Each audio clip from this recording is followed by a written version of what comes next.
the buzzword today. Fake information is the most harmful weapon of our time. It flies farther than bombs. It does not cause visual damage, but it is many times more powerful. Two brilliant moves of the Turkish-Azerbaijani tandem: fake information and fake patriots, that is, mercenaries. The more they are killed, the less they pay, and there is no need to remove their corpse. Who would miss them? The Trojan horse of tandem. From the very beginning of their brilliant operation, they stopped importing information. They have closed all information sources for their citizens in advance to stuff them with their fakes, which are also lukewarm for export. Masters of political intrigue with a full arsenal of all tyranny fakes, both for their own and for others. Fake photos, fake videos, fake information, fake statements by top officials, a fake reason for the murder of civilians, ethnic cleansing. Well, they desperately need this piece of land on the map, but not so much for them. Let's make a fake, grab it, and once again let's make a fake to say this land has always been ours. A fake motivation. Fake subjects of war, in fact. They are only objects of political intrigues for other players. Fake agreements with their instant violation. The last agreement was held even for 4 minutes. The only real are the people who perish because of these criminal games. The human tragedy is real from both sides, but the lie has short legs. The legs are short, but the memory of these feet shod in Turkish boots will remain in history for a long time. There are many fakes. Most of them around the world have already burst, but a couple of examples are worth citing, especially when the head of state presents these fakes. Fake reason to start a war. With the first salvo of weapons, the first powerful salvo of fake news. Armenia attacked Azerbaijan, hit the internet. Aliyev wrote on Twitter, Armenia was the first to open fire. September 27th, the first fire, including artillery fire, was opened by Armenia. Oh, is that right? What for? Armenia actually won the war in the 90s and is quite satisfied with the status quo of Artsakh, so there was absolutely no need for it to stir the hive. However, on August 12th, Aliyev announced his specific intention to return to the abandoned in the 90s Karabakh land just 2 weeks before the war, leaving a chaotic record. Today, Azerbaijan is returning to Karabakh, abandoned in the 90s.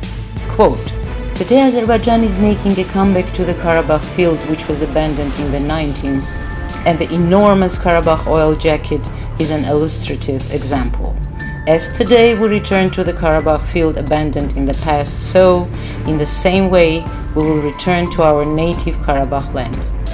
And already on October 5th, again on Twitter, he frankly stated that he will never allow, as he thinks or wants to believe, that a second Armenian state was created on the historical Azerbaijani lands and will use all opportunities to restore its territorial integrity. I will never allow a second Armenian state to be created on the historical Azerbaijani lands. We will use all opportunities and restore our territorial integrity. So they started a war to return the territory. And okay, but why to produce fake news? Exactly the opposite? Exactly. And it is already clear if the Azerbaijanis are accusing the Armenians of something, one must understand that they have already done something. It is the tactics. Fake agreements. Let's say the story of the ceasefire. This is not new for Azerbaijan. In the 90s, the UN unsuccessfully adopted one resolution after another in which there was an attempt to stop the fire and withdraw the troops. Baku did not stop the fire in the hope of returning the land, taking advantage of the withdrawal of Armenian troops, and as a result, the withdrawal zone continued to grow. The Armenian side was waiting for a ceasefire, like the Red Cross these days. The same story befell the current humanitarian ceasefire. Literally, a few hours after the second agreement came into force, after the first failed one, namely on October 18th, Aliyev made a tweet about the successful offensive of his troops. Quote, "The Azerbaijani armed forces raised the flag of Azerbaijan over the ancient Khudaferin Bridge. And it does not even matter if it's true or not, since fake hoisting of Azerbaijani flags and taking selfies with them in another calling card of this war. But it is no longer a fake to admit about the offensive of one's army on the day when the humanitarian ceasefire agreement entered into force, and then accuse the other side of violating the agreement. This is a common manipulation. During this war, this is already the second time when they tried to make breakthrough under the cover of a ceasefire. It probably does not work otherwise. The first agreement on a humanitarian ceasefire went down the drain because of the exposure of Aliyev's fake news about the capture of Hadrut. There was no ceasefire there. For several days they tried to take Hadrut because the fake burst loudly enough. And the Armenian side has no sense in either starting or continuing the fire. It is not charging forward, just preventing the assaults and renders them futile. About mercenary militants. The next colorful fake news from the head of state, Aliyev. Literally 2 days before his attack on Artsakh on September 25th, Aliyev writes on Twitter, quote, "Armenia is hiring and using mercenaries and terrorists from different countries against Azerbaijan. Armenia is a country sponsoring terrorism."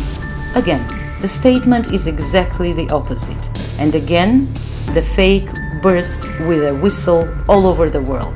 All major powers, a few days after the start of the war, recognized the fact of the recruitment of terrorists by the tandem. But they don't care.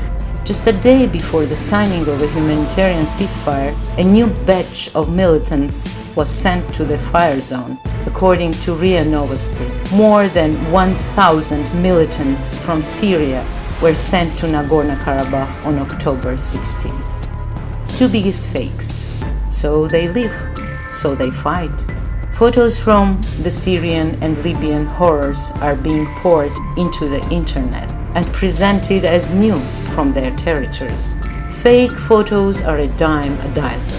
They call it agitation and propaganda, but in fact, a simple deception and large-scale manipulation of people, the international community, and the saddest thing, their citizens, in order to further inflame hatred, to raise a patriotic mood.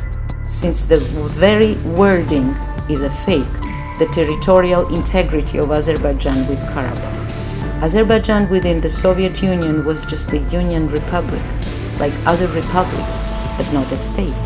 The leadership of the Soviet Union reshuffled territories at its discretion, transferring or separating them.